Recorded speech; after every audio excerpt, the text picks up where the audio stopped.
Hello students, आज का हमारा टॉपिक है वर्तनी शुद्धिकरण। हम इसे कुछ भागों में विभाजित कर अभ्यास करेंगे, क्योंकि यदि हम एक ही दिन में 100 से 200 शब्दों की वर्तनी शुद्ध करेंगे तो हो सकता है एक दिन में हम इसे याद ना रख पाएँ।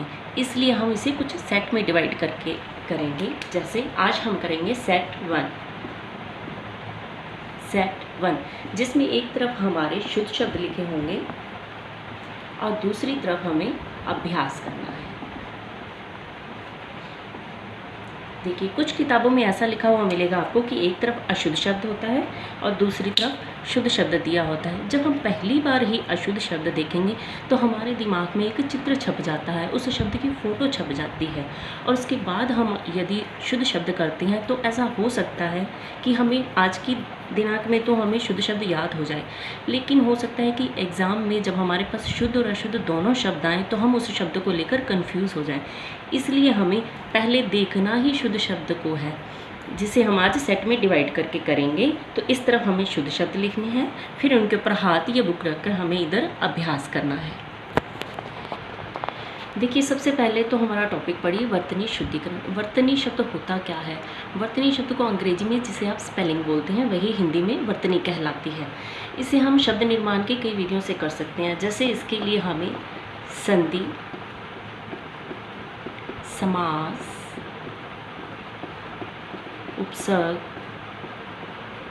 प्रत्यय, इन विधियों का ज्ञान अच्छे से होना चाहिए। यदि हमें ये विधियाँ, शब्द निर्माण की ये विधियाँ अच्छे से आती हैं तो हम वर्तनी शुद्धि को आसानी से कर पाएंगे। देखिए, पहला शब्द है हमारा वाल्मीकि। पहला शब्द है हमारा वाल्मीकि।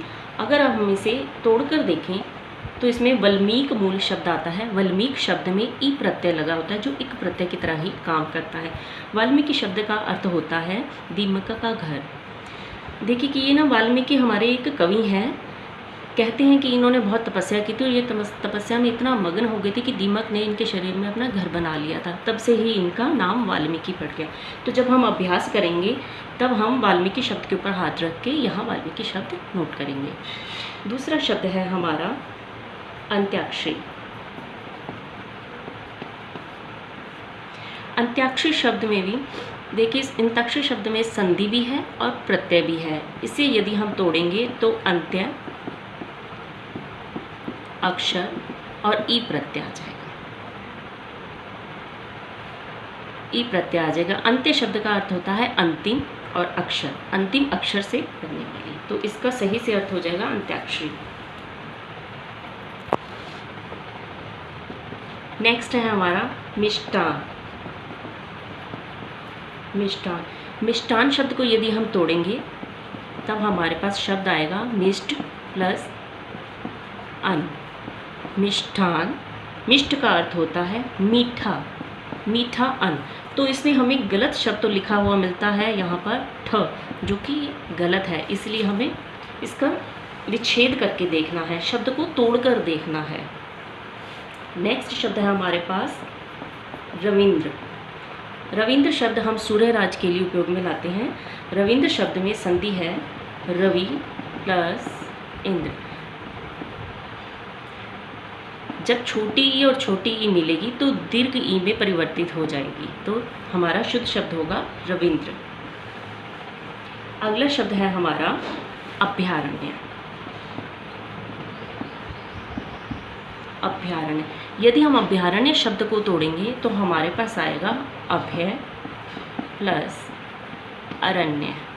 अरण्य शब्द जंगल या वन का पर्यायवाची होता है, और अभय में अ शब्द हमारे न के लिए उपयोग होता है, और भ का अर्थ हम लेते हैं यहाँ डर से, जहाँ बिना डर के पशु घूमते हैं, अभयारण्य।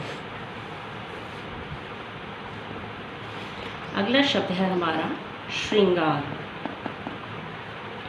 श्रृंगार शब्द में हमेशा श्र आधा आता है। क्यों? क्योंकि ये शब्द हमारा तालु श और र से मिलकर बना है, और तालु श और र मिलकर बनने के कारण जब ये र आ जाता है तो इस र के नीचे री कभी भी नहीं जुड़ता है।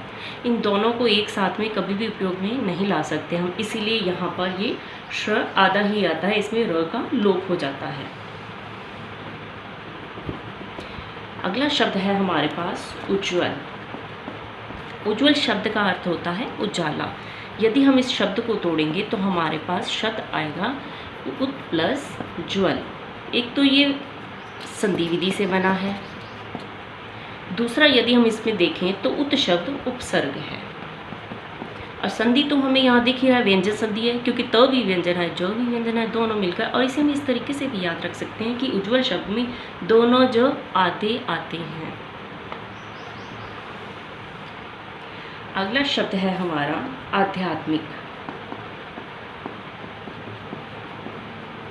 आध्यात्मिक आध्यात्मिक शब्द को यदि हम तोड़ेंगे तो हमारे पास शब्द आएगा अध्यात्म प्लस इक, और इक प्रत्यय किसी भी मूल शब्द में जुड़ता है तो ये मूल शब्द के प्रथम स्वर को दीर्घ कर देता है, इसीलिए ये आध्यात्मिक शब्द बना।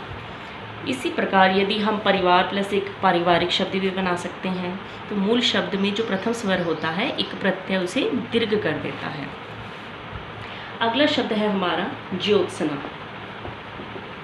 अब ज्योत्सना शब्द चांदनी का पर्यायवाची है। इसमें हमें ये याद रखना है कि इसमें त और स दोनों ही आधे आते हैं, दोनों ही आधे आते हैं।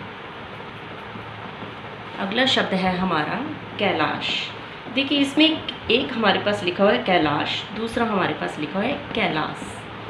अब ये जो तालु स है ये तत्सम संस्कृत में तत्सम शब्द है, उसके हिसाब से सही है, और ये जो दंत्य स है ये हमारे हिंदी में तद्भव शब्द है, उसके हिसाब से सही है। तो ये हमें ऑप्शन में देखना पड़ेगा, क्योंकि हम तो हिंदी के अकॉर्डिंग चले ना, हिंदी व्याकरण में जैसा दिया हम तो उसे ही सही मानेंगे।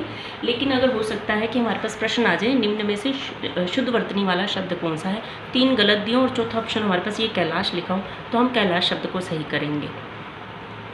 अगला शब्द है हमारे पास उपर्युक्त।